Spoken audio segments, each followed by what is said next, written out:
பாடத்தின் தலைப்பு வந்து ஸோ இன்றைக்கி நம்ம இந்த வீடியோவில் என்ன பார்க்க போகிறோம்னா யூனியன் பிரதேசங்கள் பற்றி பார்க்க போகிறோம். ஸோ இந்த யூனியன் பிரதேசம் இது வந்து ரொம்ப முக்கியமான பாடம் இது. ஸோ பாலிட்டியில் பார்த்தீங்கன்னா ஸோ இந்த பாடத்துலேருந்து அடிக்கடி கேள்வியில் வரும். ஸோ யூனியன் பிரதேசத்துக்கு போகலாம். இது வந்து பகுதி 8 வந்து கொடுக்கப்பட்டிருக்கு. யூனியன் பிரதேசங்கள் சரத்து 239 242 வரை கொடுக்கப்பட்டிருக்கு. ஸோ இப்போ இந்த சரத்தை பற்றி பார்க்கலாம். ஸோ 239 இது யூனியன் பிரதேசங்களுடைய நிர்வாகத்தை பற்றியது தான் இது. அப்புறம் 239 ஏ இது வந்து யூனியன், அதாவது சில யூனியன் பிரதேசங்களுக்கு வந்து சட்டமன்றம் அல்லது கவுன்சில்கள் அல்லது ரெண்டுமே உருவாக்குறது. அதுதான் வந்து 239 ஏல இருக்குது. அப்புறம் 239 ஏ இது வந்து டெல்லிக்கு வந்து தேசிய தலைநகர் சிறப்பு அந்தஸ்து வழங்கி பற்றியது தான் இந்த 239 ஏ. அடுத்தது 239 ஏபி இது வந்து அரசியலமைப்பு வந்து தோல்வி அடையும் போது உள்ள சில விதிகள் பற்றியது தான் 239 ஏல பி. அப்புறம் 239 பிஏ வந்து இது வந்து சட்டமன்ற இடைவெளியும் போது வந்து நிர்வாகியுடைய கட்டளை அதிகாரம் பற்றியது. அப்புறம் 240 இது சில யூனியன் பிரதேசங்கள் வந்து ஒழுங்குமுறை உருவாக்கும் அதிகாரம் உள்ளதான் அது. அப்புறம் 241 இது வந்து யூனியன் பிரதேசங்களுக்கு வந்து உயர்நீதிமன்றங்கள் பற்றியது தான் இது. அப்புறம் 242 வந்து இப்போ நீக்கப்பட்டு விட்டது.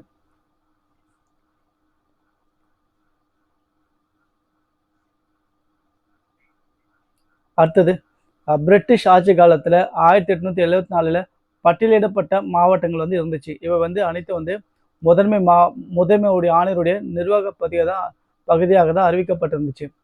அதுக்கப்புறம் 1947 சுதந்திரத்துக்கு பிறகு வந்து இத்தகைய சுதேசி மகன் வந்து மற்றும் பட்டியலிடப்பட்ட மாவட்டங்கள் ஒன்றிணைத்து தான் part A, part B, part C, part D என 4 வகை ஆட்சி பகுதியில் வந்து பிரிக்கப்பட்டுச்சு. அப்புறம் இதில் பார்ட் ஏ மற்றும் பார்ட் டி இதில் வந்து உள்ள பகுதிகள் வந்து 1956 7வது சட்டத்திட்டம், அதாவது 7வது சட்டத்திட்டம் மூலம் வந்து யூனியன் பிரதேசங்களாக வந்து அறிவிக்கப்பட்டுச்சு. அப்புறம் மாநிலங்கள் அப்புறம் மத்திய அரசுடைய கூட்டாட்சி முறையில் இணைந்து செயல்படுகின்றது. ஆனால் வந்து யூனியன் பிரதேசங்கள் வந்து மத்திய அரசுடைய நேரடி கட்டுப்பாட்டில் நிர்வகிக்கப்படுறது. அப்புறம் யூனியன் பிரதேசங்கள் வந்து தோன்றுவதற்கான பல்வேறு காரணங்கள் பற்றி பார்க்க போகிறோம். இதுதான் அந்த காரணங்கள்லாம். அரசியல் மற்றும் நிர்வாக வசதிக்காக வந்து டெல்லி மற்றும் சண்டிகர்.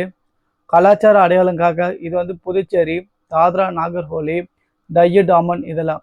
அப்புறம் போர்த்து அறிஞர்களுக்காக அல்லது புள்ளியியல் முக்கியத்துவம் காரணமாக வந்து அந்தமான் மற்றும் நிகோபார் தீவுகள், அப்புறம் லட்சத்தீவுகள் இதெல்லாம். அப்புறம் பழங்குடியின சிறப்பு அந்தஸ்து மற்றும் நிர்வாகத்துக்காக வந்து எதுனா மிசோரமு, மணிப்பூர், திரிபுரா, அருணாச்சல பிரதேசம் இதெல்லாம்.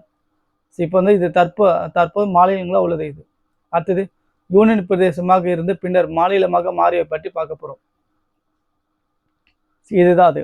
ஸோ யூனியன் பிரதேசமாக இருந்துச்சு ஆரம்பத்தில், அதுக்கப்புறம் மாநிலமாக மாறிச்சு. இதுதான் இமாச்சல பிரதேசம், மணிப்பூர், திரிபுரா, மிசோரம், அருணாச்சலம், கோவா இதெல்லாமே. தற்போது இந்தியாவில் தற்போது வந்து ஏப்ரல் 21 நிலவரப்படி, அப்போ அது வரைக்கும் வந்து அதாவது ஏப்ரல் 21 நிலவரப்படி வந்து 8 யூனியன் பிரதேசங்கள் வந்து உள்ளது. அடுத்தது யூனியன் பிரதேசம் அப்போ உருவாக்கப்பட்ட ஆண்டு, அப்புறம் தலைநகர் பதிப்பை பார்க்க போகிறோம். அந்தமான் மற்றும் நிகோபார் தீவு இது எப்போ உருவாக்குறாங்கன்னா 1956 நவம்பர் 1 தான் உருவாக்குறாங்க. அதனுடைய தலைநகர் வந்து போர்ட் பிளேயர். அப்புறம் டெல்லி வந்து உருவாக்கப்பட்ட ஆண்டு வந்து 1956 நவம்பர் 1 அதனுடைய தலைநகர் டெல்லி தான். லட்சத்தீவுகள் வந்து 1956 நவம்பர் 1 கவுராத்தி தான் அதனுடைய தலைநகர். அப்புறம் புதுச்சேரிக்கு வந்து 1962 ஆகஸ்ட் 14 தான் இது வந்து இந்த யூனியன் பிரதேசம் உருவாக்குறாங்க. அப்புறம் அதனுடைய தலைநகர் வந்து புதுச்சேரி தான். அப்புறம் சண்டிகர் இது வந்து உருவாக்குனது எப்போனா 1966 நவம்பர் 1 உருவாக்குச்சு. அப்புறம் அது தலைநகர் வந்து சண்டிகர். ஜம்மு அண்ட் காஷ்மீர் வந்து 2019 அக்டோபர் 31 உருவாக்கப்பட்டது. அதனுடைய தலைநகர் வந்து ஸ்ரீநகருக்கு வந்து மே அக்டோபரில். அப்புறம் ஜம்மு வந்து நவம்பர் ஏப்ரலில் பேர் வச்சாங்க. அப்புறம் வந்து லடாக்கு இது வந்து 2019 அக்டோபர் 31. அப்புறம் லே அதனுடைய தலைநகர் வந்து லே. அதுக்கப்புறம் கார்கில். தாத்ரா அண்ட் நாகர் ஹவேலி மற்றும் டையூ டாமன் இது வந்து உருவாக்கப்பட்டது எப்போனா 2020 ஜனவரி 26 அப்போ தான் உருவாக்குறாங்க. அதனுடைய தலைநகர் வந்து டாமன் தான். அடுத்தது ஜம்மு அண்ட் காஷ்மீர் மற்றும் லடாக் யூனியன் பிரதேசத்தை பற்றி இப்போ விளக்கமாக பார்க்கலாம். ஜம்மு அண்ட் காஷ்மீர் மறுசீரமைப்பு மசோதா 2019 ஆனது. அது வந்து ஆகஸ்ட் 5 2019 வந்து பாராளுமன்றத்தால் சமைக்கப்பட்டு அப்புறம் ஆகஸ்ட் 9 2019 நிறைவேற்றப்பட்டது இது. இந்த மறுசீரமைப்பு சட்டத்தின் மூலம் வந்து இந்திய அரசமைப்பு சட்டத்தில் சரத்து 370 வந்து நீக்கப்பட்டுச்சு. அப்புறம் ஜம்மு அண்ட் காஷ்மீர் மாநிலத்தை இரண்டாக பிரித்து ஜம்மு காஷ்மீர் மற்றும் லடாக் என்ற 2 யூனியன் பிரதேசங்கள் வந்து உருவாக்கப்பட்டுச்சு. அப்புறம் 2019 அக்டோபர் 31 வந்து அதாவது 2019 அக்டோபர் 31 முதல் நடைமுறைக்கு வருது. சர்தார் வல்லபாய் பட்டேலுடைய பிறந்த நாளான அப்போதான் அக்டோபர் 31 அன்று தான் வந்து ஜம்மு அண்ட் காஷ்மீர் மற்றும் லடாக் ஆகிய ரெண்டும் வந்து தனித்தனி யூனியன் பிரதேசங்களாக செயல்பட ஆரம்பித்தது.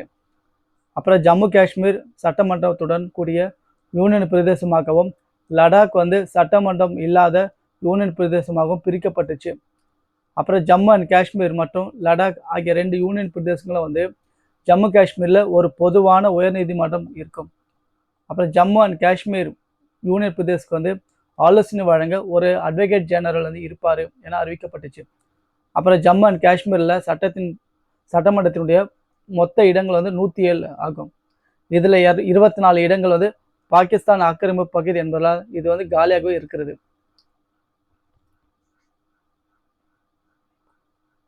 அடுத்தது தாத்ரா அண்ட் நாகர்ஹோலி மற்றும் டையூ அண்ட் டாமன் ஒன்றிணைப்பை பற்றி இப்போ பார்க்க போகிறோம்.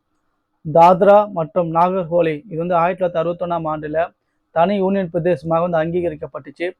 அப்புறம் டையூ அண்ட் டாமன் வந்து 1962 ஆண்டில் தனி யூனியன் பிரதேசமாக வந்து அங்கீகரிக்கப்பட்டுச்சு.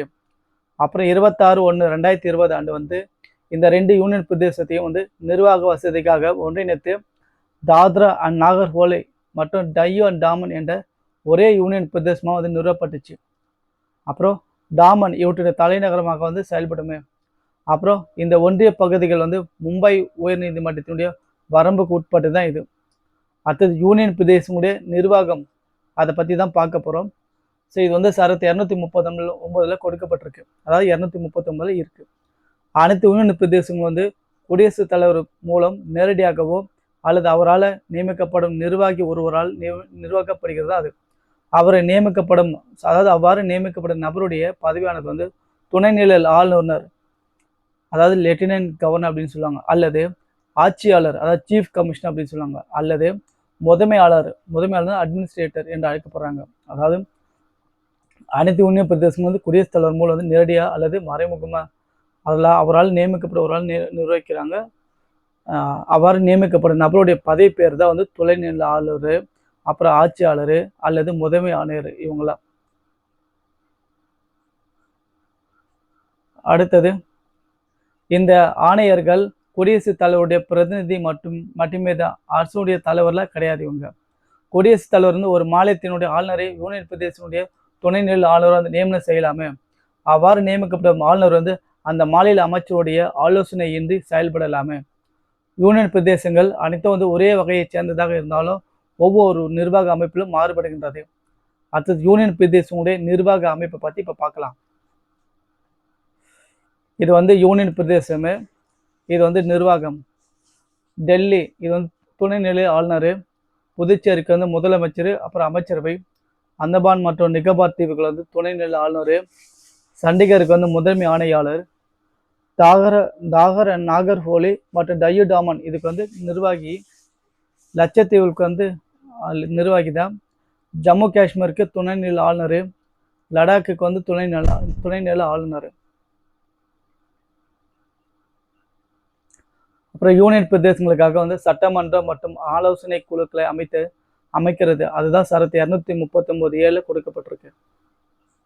அடுத்தது சட்டமன்றம் பற்றி பார்க்க போகிறோம். யூனியன் பிரதேசங்களில் புதுச்சேரி, டெல்லி மற்றும் ஜம்மு அண்ட் காஷ்மீர் ஆகியவை மட்டும் சட்டம் இயற்றும் சட்டமன்றத்தை கொண்டு இருக்கிறது. இதில் முதலமைச்சர்கள் மற்றும் அமைச்சர்களும் வந்து அடங்குவாங்க. அப்புறம் புதுச்சேரி, ஜம்மு அண்ட் காஷ்மீர் சட்டமன்றமானது வந்து மாநில பட்டியலில் மற்றும் பொதுப்பட்டியலில் உள்ள அனைத்து துறைகளுக்கும் சட்டம் இயற்றும் அதிகாரத்தை பெற்றிருக்கிறது. அப்புறம் டெல்லி சட்டமன்றம் மாநில பட்டியலில் காவல், நிலம், அப்புறம் சட்ட ஒழுங்கு தொடர்பான துறைகளை தவிர பிற துறைகளுக்கும் வந்து பொதுப்பட்டியலில் உள்ள அனைத்து துறைகளுக்கும் வந்து சட்டம் இயற்றும் அதிகாரத்தை பெற்றிருக்கிறது. அது புதுச்சேரி யூனியன் பிரதேசம் வந்து பிரெஞ்சு காலனியகத்தால் இருந்த 4 நிலப்பகுதிகளை உள்ளடக்கிதான் அதுதான் இது. புதுச்சேரி, காரைக்கால், மாஹி, ஏனம் இதெல்லாம். அடுத்தது இது யூனியன் பிரதேசம் சட்டமன்றம் உருவாக்கப்பட்ட ஆண்டு, அப்புறம் சட்டமன்ற உறுப்பினர் எண்ணிக்கை. ஸோ புதுச்சேரி வந்து சட்டமன்றம் உருவாக்கப்பட்டதுன்னா 1963 உருவாக்குறாங்க. சட்டமன்ற உறுப்பினர் எண்ணிக்கை வந்து 30. அப்புறம் டெல்லி வந்து 1992 சட்டமன்றம் உருவாக்கப்பட்டுச்சு. அந்த சட்டமன்ற உறுப்பினர் எண்ணிக்கை வந்து 70. ஜம்மு அண்ட் காஷ்மீர் வந்து சட்டமன்றம் உருவாக்கப்பட்டு 2019 அதனுடைய சட்டமன்ற உறுப்பினர் எண்ணிக்கை வந்து 107 தான். அடுத்தது ஆலோசனை குழுவை பற்றி இப்போ பார்க்க போகிறோம். சட்டமன்றங்கள் இல்லாத 5 யூனியன் பிரதேசங்களுடைய அனைத்து விவகாரங்களையும் வந்து உள்துறை அமைச்சகம் தான் மேற்கொள்றது. 5 யூனியன் பிரதேசங்களும் உள்துறை அமைச்சகத்தினுடைய ஆலோசனை குழுவுடைய அதாவது HMAC, அதாவது ஹோம் மினிஸ்டர் அட்வைசரி கமிட்டி அப்படின்னு சொல்லுவாங்க, அறிவுரைக்கேற்ப தான் அதுவே செயல்படுறது. அப்புறம் உள்துறை அமைச்சர் இந்த குழுடைய தலைவராகவும் உறுப்பினராக யூனியன் பிரதேசங்களை சார்ந்த நிர்வாகிகளும் உள்ளார்கள். அப்புறம் டெல்லி வந்து சிறப்பு வரையறைகள் அதை பற்றி பார்க்க போகிறோம். டெல்லி சிறப்பு வரையறைகள் இது வந்து சரத்தில் 239 ஏஏ இருக்குது. அப்புறம் 1991 ஆண்டில் 69வது அரசியலமைப்பு சட்டத்தின்படி டெல்லி வந்து யூனியன் பிரதேசம் என்பதை தேசிய தலைநகர யூனியன் பிரதேசம் என மாற்றப்பட்டுச்சு. இதில் 1992 ஆண்டு முதல் நடைமுறைப்படுத்தப்பட்டுச்சு. அப்புறம் சரத்து 239 படி வந்து குடியரசுத் தலைவரால் டெல்லிக்கு நியமிக்கப்படும் ஆட்சியாளர் வந்து துணைநிலை ஆளுநர் என அழைக்கப்படுறாரு.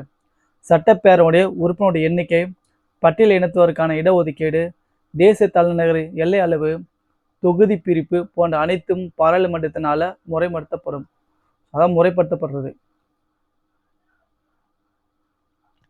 அப்புறம் சட்டசபை உறுப்பினருடைய எண்ணிக்கை 70 ஆகும். இவர்கள் வந்து மக்களால் நேரடியாக வந்து தேர்ந்தெடுக்கப்படுறாங்க. அப்புறம் டெல்லி சட்டமன்ற தேர்தல் வந்து தேர்தல் ஆணையத்தால் நடத்தப்படுறது. முதலமைச்சரை தலைவராக கொண்ட அமைச்சருடைய அளவு மொத்த உறுப்பினர்களுடைய எண்ணிக்கையில் 10% மிகாமல் இருக்க வேண்டும். முதலமைச்சரை வந்து குடியரசுத் தலைவர் தான் நியமிக்கிறாரு.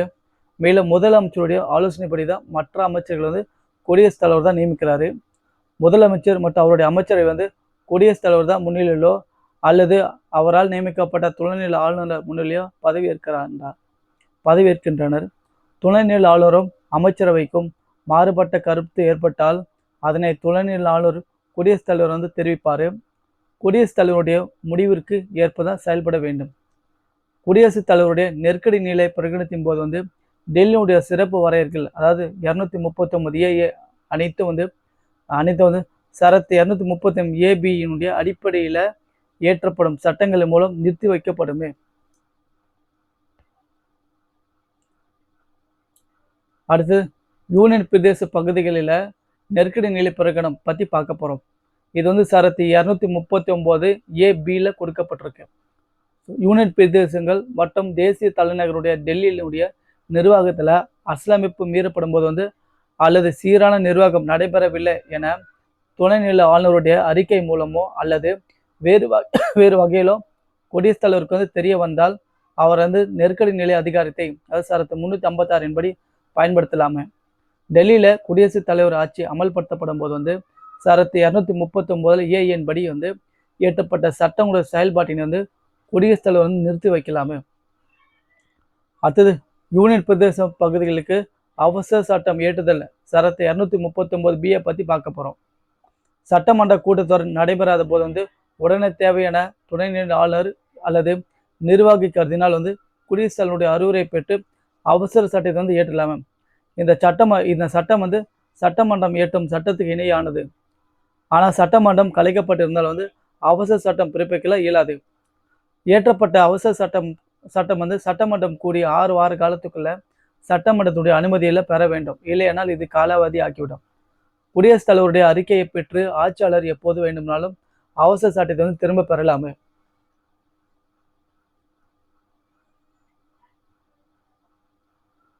அப்புறம் யூனியன் பிரதேசங்களுக்கான ஒழுங்குமுறை பற்றி பார்க்க போகிறோம். இது சரத்து 240 இருக்கு.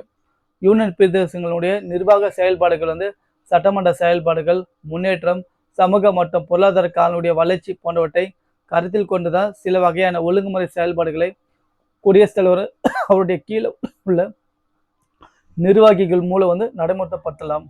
யூனியன் பிரதேச சட்டமன்றத்தில் நிறைவேற்றப்படும் சட்டத்திற்கும் பாராளுமன்றத்தில் இயற்றப்படும் சட்டத்துக்கும் முரண்பாடு ஏற்பட்டால் பாராளுமன்றம் இயற்றப்படும் சட்டமே தான் செல்லும். அப்புறம் யூனியன் பிரதேசங்களுக்கான உயர் நீதிமன்றங்கள் பற்றி தான் இப்போ பார்க்க போகிறோம். இது வந்து சரத்து 241 இருக்குது. பாராளுமன்ற சட்டத்தின் மூலம் வந்து யூனியன் பிரதேசத்துக்கு வந்து தனி உயர்நீதிமன்றம் அல்லது அருகில் உள்ள ஆட்சி எல்லைக்குட்பட்ட உயர்நீதிமன்றத்தை இதற்கும் நீதிமன்றமாக விளங்க செய்யலாமே. யூனியன் பிரதேசங்களில் டெல்லிக்கு மட்டும் தனி உயர்நீதிமன்றம் உள்ளது. ஸோ யூனியன் பிரதேசத்திலேயே டெல்லிக்கு மட்டும் தான் தனி உயர்நீதிமன்றமே இருக்கு. இது வந்து 1966ஆம் ஆண்டில் தொடங்கப்பட்டது. அப்புறம் யூனியன் பிரதேசம் மீதான உயர்நீதிமன்றத்தில் எல்லை வரம்பை பற்றி தான் பார்க்க போகிறோம். இது வந்து யூனியன் பிரதேசம், இது வந்து உயர்நீதிமன்றங்கள் இருக்கிற இடம். டெல்லிக்கு எங்கே இருக்குன்னா டெல்லியில் தான் இருக்குது. இது வந்து ஒரு தனி நீதிமன்றம் அது. அப்புறம் அந்தமான் நிக்கோபார், இது வந்து கல்கத்தாவில் இருக்குது உயர்நீதிமன்றம். அப்புறமா லட்சத்தீவுக்கு வந்து கேரளாவில் இருக்குது உயர்நீதிமன்றம். புதுச்சேரிக்கு வந்து மெட்ராஸில் இருக்குது, அதாவது சென்னையில். சண்டிகருக்கு வந்து பஞ்சாப் ஹரியானாவில் இருக்குது உயர்நீதிமன்றம்.